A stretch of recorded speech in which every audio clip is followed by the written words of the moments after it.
फरवरी 1855 England के Devon county के लोग तब हैरान रह गए जब उनके घर के बाहर पड़ी ताजे बर्फ के ऊपर उनको खुरों के निशान दिखाई दिए। शुरू में लोगों को लगा कि ये खुरों के निशान किसी अनजान जानवर के होंगे, लेकिन बाद में पता चला कि ये निशान करीब 100 मील तक एक ही दूरी और एक ही आकार के साथ फैले हुए हैं। उसके साथ ये खुरों के निशान कभी घरों की छत पर, कभी दीवारों पर और कभी खेत में पड़ी बर्फ के ऊपर भी दिखाई दे रहे थे, और कुछ जगहों पर तो ये 5 फीट ऊंची दीवार को भी पार कर रहे थे। यानी कि ये पैरों के निशान जिस भी जीव के थे वो इतना बड़ा था कि वो 5 फीट की दीवार को आसानी से पार कर देता होगा। इसके अलावा एक और अजीब बात, ये पैरों के निशान नदी के ऊपर जमी बर्फ पर भी दिखाई दे रहे थे, लेकिन हैरानी की बात है कि नदी के ऊपर जमा वो बर्फ इतना मजबूत नहीं था कि कोई जानवर उसके ऊपर चल पाता। यानी कि वो जीव साइज में तो काफी बड़ा था, लेकिन उसका वजन ज्यादा नहीं था। अब इन सभी बातों को जानकर वहां के लोगों को लगा कि जरूर ये किसी शैतान का काम होगा, और इसी वजह से इन पैरों को नाम दिया डेविल के खुर। इसके अलावा कुछ लोगों को लगा कि ये पैरों के निशान किसी जानवर के होंगे, लेकिन कोई भी जानवर 100 मील तक एक ही स्पीड से नहीं चल सकता, और कोई भी जानवर 5 फीट की दीवार को आसानी से पार भी नहीं कर सकता।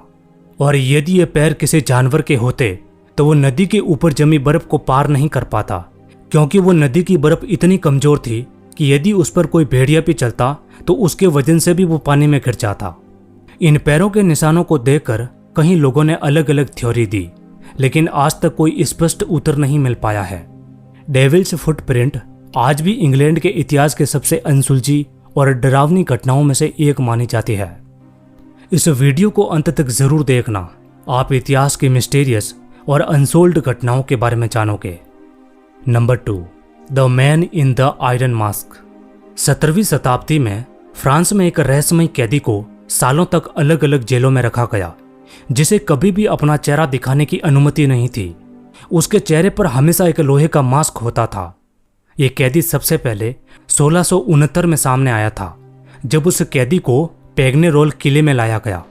इस व्यक्ति को बड़ी सख्ती से बंदी बनाकर रखा गया था, और ये आदेश था कि उसका चेहरा कोई ना देख सके। हैरानी की बात है दोस्तों कि उस आदमी को 34 सालों तक अलग अलग जेलों में रखा गया।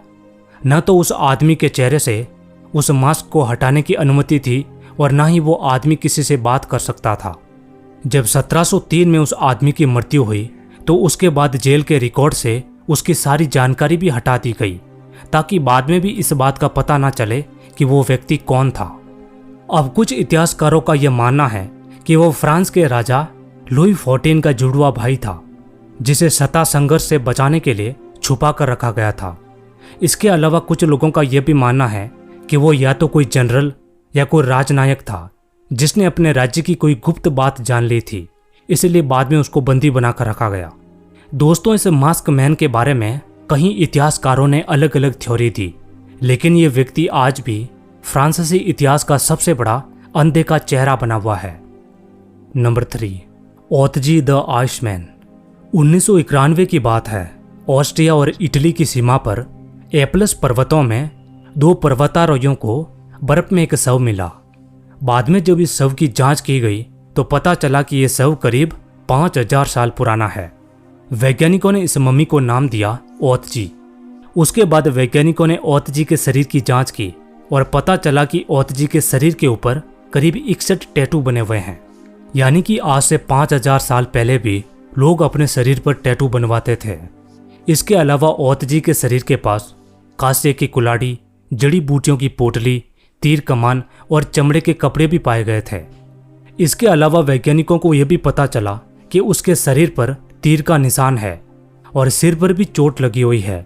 इसीलिए वैज्ञानिकों ने यह अंदाजा लगाया कि 3300 BC में इस आदमी की हत्या की गई थी। यानी कि जब पिरामिड भी नहीं बने थे उससे पहले इस आदमी की हत्या हुई थी।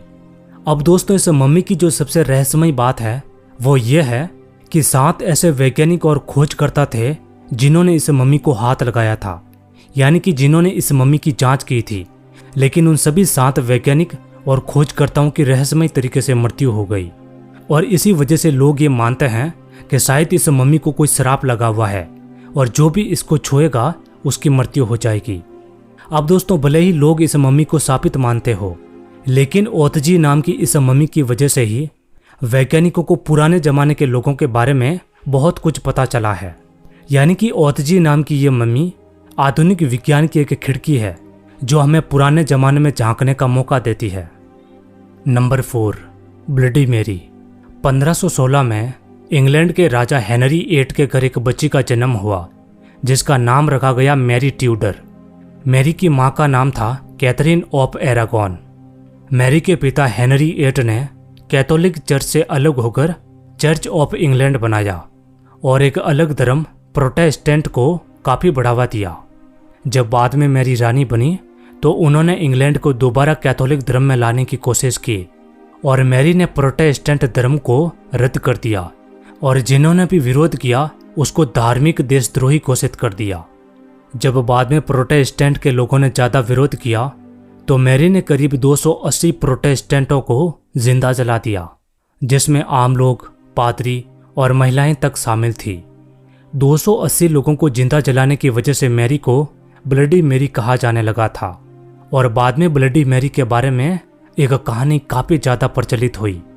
कहानी यह थी कि यदि आप एक अंधेरे कमरे में आईने के सामने खड़े होकर ब्लडी मैरी का नाम 3 बार बोलेंगे तो उसकी आत्मा प्रकट हो जाएगी और ब्लडी मैरी की आत्मा की वजह से चेहरा बिगड़ेगा और खून निकलेगा।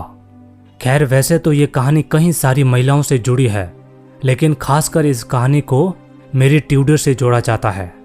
अब ऐसा नहीं है कि ये कहानियाँ झूठी है, कई बार लोगों ने इस चीज़ को आजमा कर देखा है। जैसा कि 1978 में शिकागो में कुछ लड़कियों ने ब्लडी मैरी गेम खेलने का फैसला किया। उन्होंने बाथरूम की लाइट बंद की और मोमबत्ती जलाई और 3 बार ब्लडी मैरी का नाम लिया।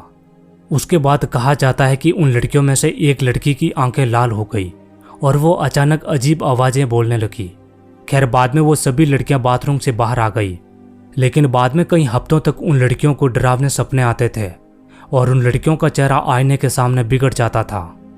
ऐसी ही एक घटना लंदन में 2004 में सामने आई थी, जब इंग्लिश बोर्डिंग स्कूल में कुछ छात्राएं ब्लडी मैरी खेल खेल रही थी। कहा जाता है कि उन लड़कियों ने क्लासरूम के अंदर 3 बार ब्लडी मैरी का नाम लिया। उसके बाद उन छात्राओं में से एक लड़की जोर से चीखने लगी और बाद में वो बेहोश हो गई।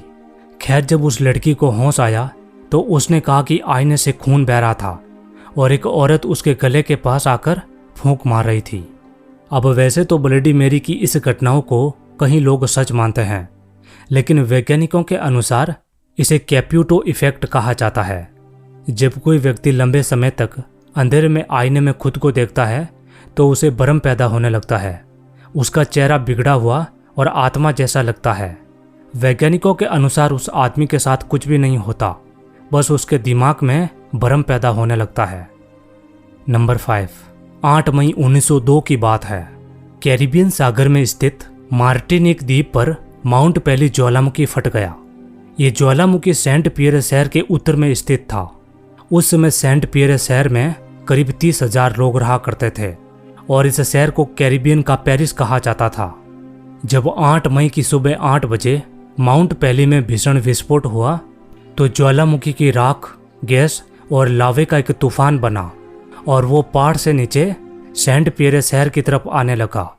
उस समय इस तूफान की स्पीड थी 600 किलोमीटर प्रति घंटा और इस तूफान का तापमान था 1000 डिग्री सेल्सियस। हैरानी की बात है कि लावे के इस तूफान ने सेंट पियर शहर का 20 सेकंड में ही पूरा अस्तित्व मिटा दिया। यानी कि शहर के 30,000 लोग 20 सेकंड में ही खत्म हो गए। यहाँ तक कि शहर के अंदर एक भी घर, चर्च या बंदरगाह नहीं बचा जो सुरक्षित था। सब कुछ जलकर नष्ट हो गया था। अब हैरानी की बात है कि 30,000 लोगों की मृत्यु होने के बावजूद भी इस शहर का एक आदमी बच गया और वो आदमी उस समय इस शहर में ही मौजूद था। इस आदमी का नाम था लुटगर सिलबेरिस। लुटगर एक मजदूर था, लेकिन 7 मई को उसके ऊपर एक आरोप लगा। लुटगर के ऊपर यह आरोप था कि उसने सार्वजनिक जगह पर मारपीट की थी। इसी वजह से 7 मई को उसे एक जेल में डाल दिया गया। उस जेल कोठरी के अंदर कोई खिड़की नहीं थी, उसकी मोटी पत्थर की दीवारें थी। और जब 8 मई की सुबह ज्वालामुखी में विस्फोट हुआ तो लुटगर उसी कोठरी में था। अब वैसे तो वो कोठरी काफ़ी गर्म हुई थी, जिस वजह से लुटकर काफ़ी झुलस गया था, लेकिन वो जीवित रहा। और 4 दिन बाद जब शहर में बचाव दल पहुंचा तो वहां उन लोगों को लुटकर जिंदा मिला। अब वैसे तो 8 मई से पहले भी माउंट पेली ज्वालामुखी के फटने के संकेत मिल चुके थे, लेकिन प्रशासन ने ज़्यादा ध्यान नहीं दिया। दरअसल शहर के अंदर चुनाव निकट थे और सभी नेता चुनाव प्रचार में लगे हुए थे। और जब वैज्ञानिकों ने यह कहा कि ज्वालामुखी फट सकता है तो नेताओं ने कहा कि वैज्ञानिक झूठ बोल रहे हैं, हमारा शहर पूरी तरह सुरक्षित है। नेताओं के ऐसे भाषण की वजह से लोग सेंट पियरे शहर में ही रहे, लेकिन बाद में 8 मई की सुबह ज्वालामुखी फट गया और 30,000 लोगों की जान चली गई। उम्मीद है दोस्तों वीडियो आपको अच्छा लगा होगा। यदि वीडियो में दी गई जानकारी पसंद आई हो तो वीडियो को लाइक करके चैनल को सब्सक्राइब ज़रूर कर देना। मिलते हैं अगले वीडियो में।